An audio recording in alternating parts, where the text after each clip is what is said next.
Behind the Pod. Hey, this is episode 3 of Behind the Pod, and in this episode, I'm going to be taking a look at the debut episode from Sarah Dismore called A Seat at the Table.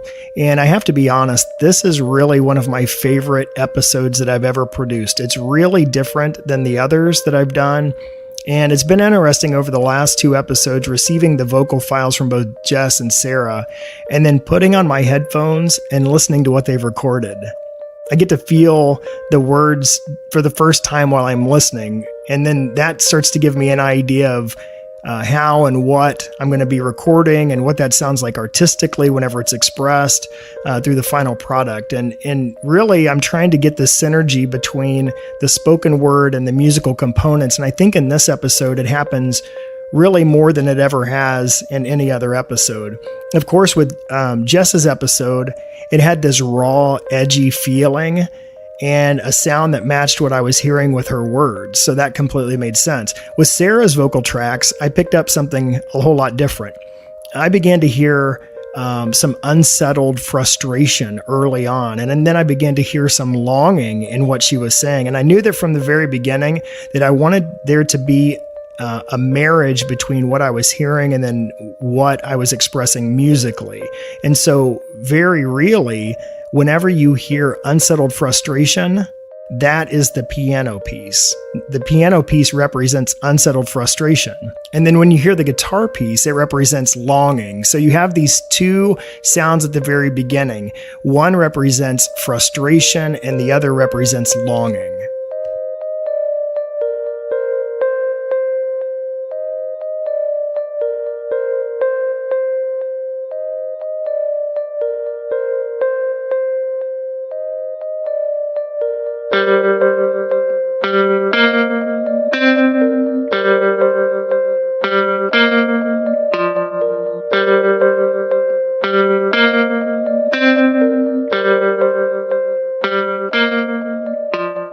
So you can hear the unsettled frustration kind of mixed with the longing for things to be different, while Sarah's sharing all of the ways that she felt minimized or depressed or depersonalized as a girl and then as a woman, both culturally and within the church. So throughout this episode, when you hear Sarah talk about how things have been for women in the past, and then how it made her feel or how she internalized those feelings, you will hear the sounds of unsettled frustration and longing breaking through musically. And that's true all the way throughout this episode. So pay attention to that as you hear it.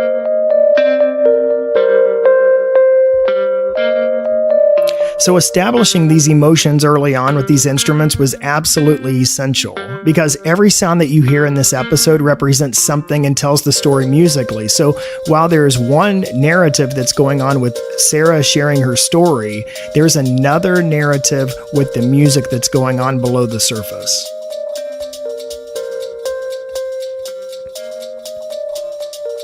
The next instrument that comes in after about the 3-minute mark is the bass guitar. And to me, the bass always has this sense of holding and carrying and sustaining. And of course, it does that musically with other instruments.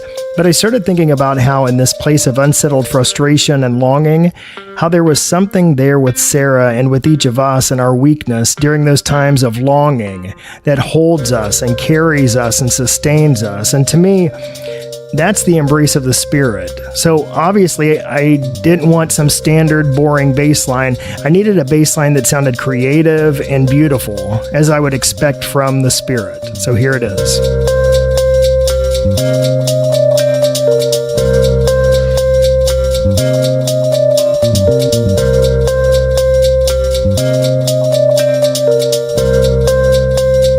To me, the best part of this production is the next sound. And as we've walked through unsettled frustration and a longing for things to be made right, and how the Spirit carries us in our weakness, there's a point in which I began to think of this verse in Romans 8, verses 26 and 27 that talks about how in our times of weakness, when we don't even know what to say or how to pray, the Spirit begins to pray on our behalf in wordless groans. And that is introduced at the part when Sarah says, I found freedom knowing that my unique experience as a woman was fully understood by Jesus. He truly understood my whole heart. The world and many times the church told me I wasn't worthy, but Jesus gave me a seat at the table. The Spirit is praying and groaning on our behalf that we would find freedom and acceptance and invitation at the table with Jesus. And that's the place where the sounds of unsettled frustration and longing completely drop out. And what it leaves is the holding and the carrying and sustaining of the Spirit, represented by the bass guitar, and then introduced with the groans and the cries and of the Spirit on our behalf. So here it is with just the music and then with the vocals.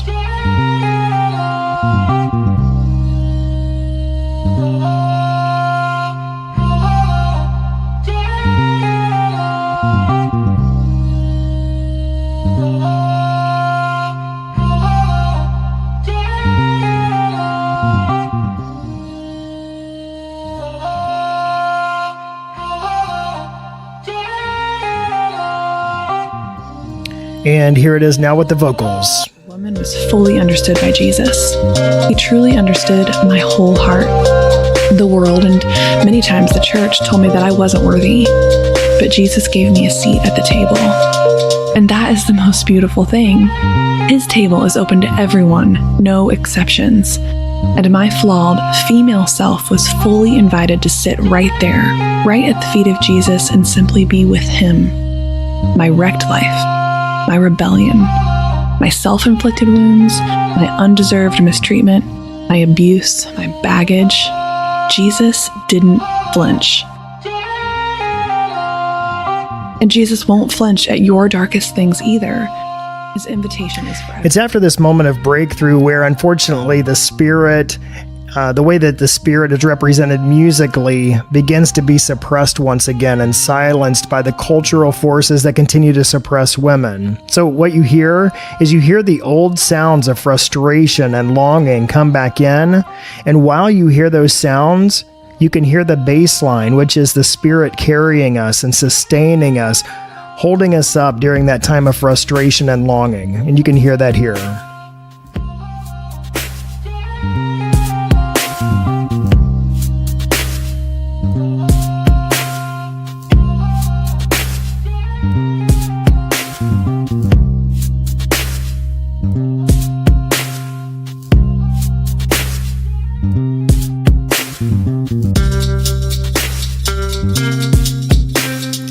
The final sound introduced in this episode is when Sarah mentions the book Jesus Feminist by Sarah Bessey. And to me, this is where a prominent voice for women within the church has risen to the top and broken through, and she begins to empower women within the church. And so the synth sound at this point represents beauty. And that begins to break through the frustration. It begins to break through the longing, and it begins to grow and reproduce. And you can hear that here.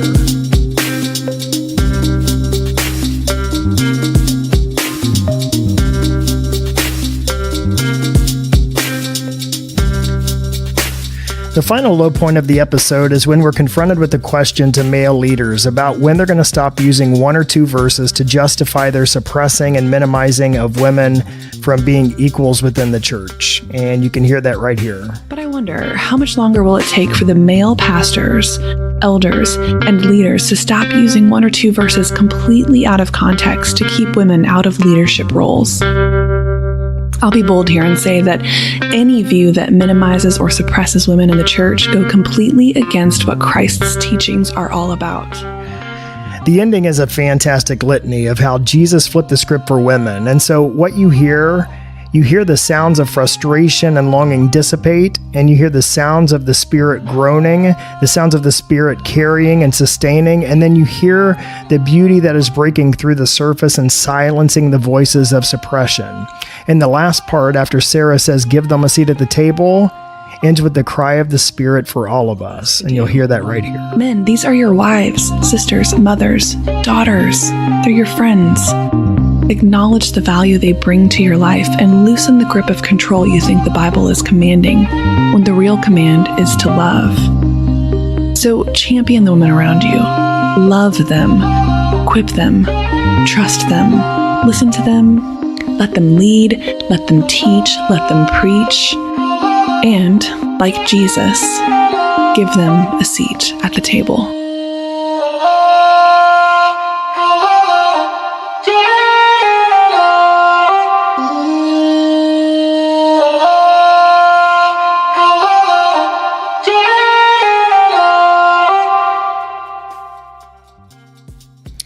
So that's it for episode 3 of Behind the Pod. I'd love to get your feedback, so send it my way. I would love to hear what you guys have to say about these episodes.